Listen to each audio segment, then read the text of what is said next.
Not everyone is ready to hear this, but if something inside you has always whispered that you're different, pay very close attention. Have you ever felt like you just don't belong here, as if this world isn't truly your home? Have you ever sensed that your life holds a deeper purpose? Something sacred, something powerful, even if you can't fully explain it? If that sounds like you may be part of something rare, something divine. You might be one of the chosen ones. Now, before you dismiss this as fantasy, consider this. The Bible makes it clear God doesn't just call people at random. He sets apart specific souls to carry out extraordinary missions. And those chosen individuals, they carry signs, marks, spiritual indicators etched not on their skin, but in their very essence. Here's what's even more fascinating. Many chosen ones don't even realize they've been marked. They go through life feeling out of place, trying desperately to blend in, never realizing that they were never meant to. So let me ask you, what if you discovered that you carry one or maybe all of these sacred signs? Would it change the way you see your past? Would it change the way you live your future? Today we're going to reveal the 7 unmistakable marks of the chosen. But stay with me until the end, because the final sign is the most surprising, and the one that's rarely talked about even in churches. And if as you watch this, something stirs in your soul, if you feel a confirmation deep inside, write in the comments, I choose God and He chose me. Let's begin. Mark 1, toxic people distance themselves from you. Have you ever noticed how some people just can't stay around you for long? It's not that you were rude. It's not that you did anything wrong. But coworkers, acquaintances, even family members seem to slowly withdraw as if your presence somehow makes them uncomfortable. At first, this might hurt. You may ask yourself, why does this keep happening to me? But what if I told you it's not a problem? It's a divine sign. The truth is the chosen ones carry a spiritual light, a presence that disturbs the darkness in others. It's not a light you can see, but it's deeply felt. And those who carry deception, envy, manipulation, or hidden motives can sense it. They may not know why, but your presence unsettles them. It exposes what they're trying to hide, even if you say nothing at all. Think about Jesus. He didn't attack the Pharisees, but they hated him. Why? Because his presence alone unveiled their hypocrisy. In John 8:44, he boldly said, "You belong to your father the devil, and you want to carry out your father's desires." That same energy is in you. You don't have to preach or confront. You just show up and the mask starts slipping. So when people pull away from you for no clear reason, when they twist your words or quietly cut ties, don't shrink back. That may be God's protection, removing those who would only hinder your path. Now ask yourself, have you experienced unexplained rejections or silent departures in your life? If so, you might already carry this first mark. Comment below. God, remove from me everything that doesn't come from you. Mark 2, you perceive things before others do. Have you ever felt that something wasn't quite right before anyone else noticed? Have you ever picked up on hidden motives, sensed betrayal before it happened, or felt a shift in a room without a single word spoken? This isn't just gut feeling. This is spiritual discernment, one of the clearest marks of the chosen. People like you have a heightened sensitivity. You walk into a room and know something is off. You hear someone speak and feel that their words don't match their energy. While others are distracted, you're already reading the unseen. But here's the hard part. This gift often leads to misunderstanding, just like Joseph, the son of Jacob. He received divine dreams about the future. But when he shared those revelations, even his own brothers turned against him. In Genesis 37:19, they mocked him. Here comes that dreamer. Let's kill him and see what becomes of his dreams. Sound familiar? Chosen ones are often labeled as dramatic, arrogant, paranoid, or even too intense. But in reality, they're just seeing what others can't yet perceive. And here's what's even more mysterious. Chosen people don't always know how they know. They just know. It's like an invisible alarm goes off, a holy alert, a whisper of warning in your spirit. If you've ever tried to warn someone about something you sensed and they didn't believe you, don't worry. That doesn't invalidate the gift. It's not your job to convince. It's your job to listen to that divine voice within. Mark 3, you attract conflict without seeking it. Let me ask you this.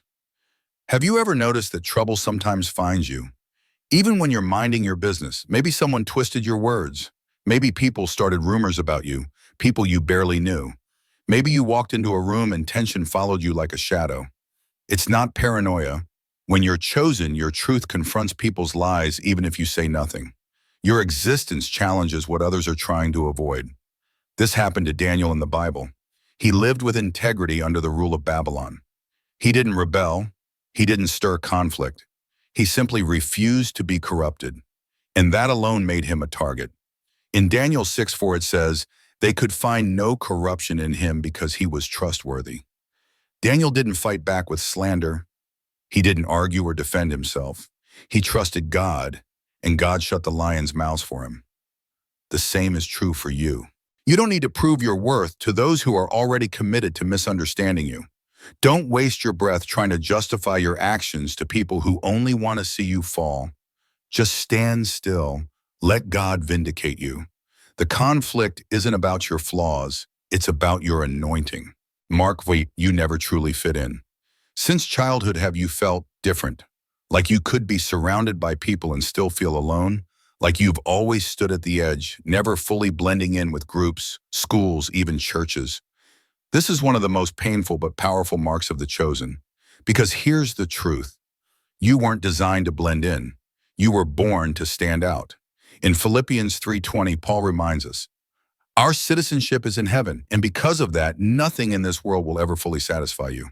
Look at Moses. He was raised in Pharaoh's palace, surrounded by luxury power status. But his soul couldn't rest there. He knew he was meant for something more. Hebrews 11:24-25 says, by faith Moses chose to be mistreated with the people of God rather than to enjoy the fleeting pleasures of sin. When you're chosen, the world will offer you comfort, praise, and temptation. But your spirit won't settle, because you were never meant to be of this world. But hear that feeling of not fitting in isn't meant to isolate you. It's meant to prepare you. You are not being set apart to hide. You are being set apart to influence.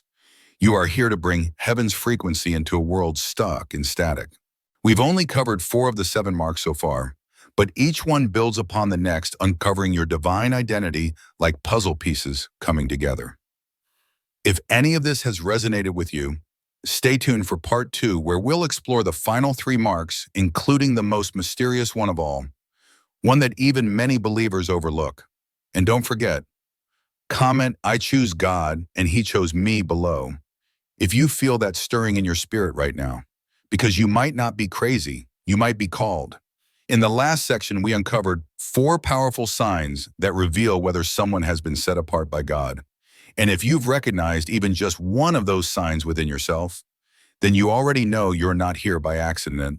But the journey doesn't stop there, because the next signs are even more personal, more intimate, and they might just confirm what your spirit has been trying to tell you for years. Let's continue. Mark 5, children and animals sense something special in you. Have you ever noticed how children who are usually shy or restless suddenly become calm around you? Or how a baby might stare at you for an unusually long time, smile at you for no clear reason, or even try to reach out for you without fear? And what about animals, those that typically shy away from strangers, but instead they walk right up to you, relax at your feet, or show instant trust? This isn't just coincidence, it's spiritual. Children and animals are pure. They haven't yet learned to wear masks. They don't need explanations or logic to sense what's real. They feel energy, and if they consistently react to you in this unusual way, it could be a sign that you carry something divine, a presence, something that cannot be explained but can absolutely be felt. Jesus himself highlighted this sensitivity in Matthew 19:14 when he said, let the little children come to me and do not hinder them, for the kingdom of heaven belongs to such as these. Innocence recognizes innocence. Purity recognizes purity. And in many cases, children without understanding it recognize something godly in those who've been chosen. Animals too carry this perception. Their instincts are sharp, not just physically, but spiritually. One remarkable example is the story of Balaam's donkey in Numbers 22. Balaam was heading down a path where the angel of the Lord stood in opposition. Balaam himself saw nothing, but his donkey sensed the danger and refused to move forward. The donkey reacted with spiritual awareness before any human could recognize the threat. So when a dog suddenly sits beside you in peace, or a cat curls into your lap when it never does that with others, take note. It could mean your spirit carries God's peace and those untouched by the noise of the world can feel it. Let this be your challenge. Let your presence speak louder than any speech. May people feel calm when you enter a room. May children giggle. May animals rest, even if they don't know why, because your energy announces who you are long before your words ever do. Mark 6, God speaks to you through dreams and signs. Sometimes life feels like a straight road until something happens, a moment so strange, so timely, that you can't help but wonder, was that really just a coincidence? Do you ever see repeating numbers, receive messages at just the right moment, or dream something that later comes true? If so, it's time to pay close attention, because this is more than intuition, it's divine communication. The chosen ones live by guidance, not guesswork. God whispers to those he calls. Throughout Scripture, we see this time and time again. Joseph, son of Jacob, received dreams that foretold his future. Daniel had visions that redirected history. In Matthew 2, the wise men were warned through a dream not to return to Herod, and their obedience protected the baby Jesus. God has always used dreams, signs, and symbols to speak to his chosen, and he still does. But not all signs come with thunder and lightning. Sometimes it's subtle, like a closed door that spares you from harm, a stranger's words that answer a prayer you never spoke aloud, a Bible verse that shows up at just the right time, too specific to ignore. But here's the problem. Most people miss these signs. They write them off as chance or dismiss them entirely. If God is showing you something repeatedly, stop brushing it aside. He may be preparing your heart for something you can't yet see. So the next time you encounter something strange, something that stirs your spirit, pause. Ask, Lord, is this from you? What do you want me to see? Because the truth is, God is always speaking. We just need to be willing to listen. Mark 7, when you pray, things happen. And now we come to the most powerful sign of all. This one separates the called from the chosen. Because when a truly chosen one prays, the atmosphere shifts. This isn't about fancy words or loud voices. It's not about eloquence or volume. It's about faith, raw, honest, surrendered faith. When Elijah prayed, it didn't rain for 3 years. Then at his word, the rain returned. When Peter prayed, a paralyzed man stood and walked. When Paul and Silas, chained in a prison cell, began to pray and sing, the prison shook, chains fell, doors opened.